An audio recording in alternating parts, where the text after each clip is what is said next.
અમરેલી જિલ્લામાં સ્થાનિક સ્વરાજ્યની ચૂંટણીના માહોલ વચ્ચે ધારી બગસરાના ધારાસભ્ય જેવી કાકડિયાના પત્ની કોકિલાબેન કાકડિયાનો એક વિડીયો સોશિયલ મીડિયા પર જોરશોરથી વાયરલ થઈ રહ્યો છે। આ વિડીયો ચૂંટણી ફોર્મ ભરવા સમયનો હોવાનું મનાય છે, જેમાં તેમના બેબાક વાણી ચર્ચાનું કેન્દ્ર બની છે। વિડીયોમાં કોકિલાબેન વિવાદાસ્પદ નિવેદન આપતા સાંભળવા મળે છે। ભાજપ સરકારે વિધર્મીઓના નાશ માટે ઝુંબેશ શરૂ કરી છે। શાસક પક્ષના ધારાસભ્યના પત્ની દ્વારા કરવામાં આવેલા આ નિવેદનને કારણે રાજકીય ગરમાવો આવી ગયો છે।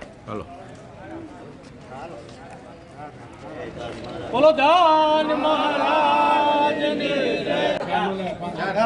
આ ભાજપની સરકારે અને સંગઠને જે વિધર્મીનો નાશ કરવા માટે જે ઝુંબેશ ઉપાડી છે અને એટલા માટે બાપુને ટિકિટ આપી છે, મહાવીર બાપુને, તો આપણે બધા સાથે મળી અને આ વિધર્મીનો નાશ કરીએ અને ભાજપને સક્ષમ કરવા માટેના જે દાવેદારો ઉમેદવારો મૂક્યા છે એ ઉમેદવારો વિજય થઈને આવે એવી દાન મહારાજના ચરણોમાં પ્રાર્થના કરીએ છીએ।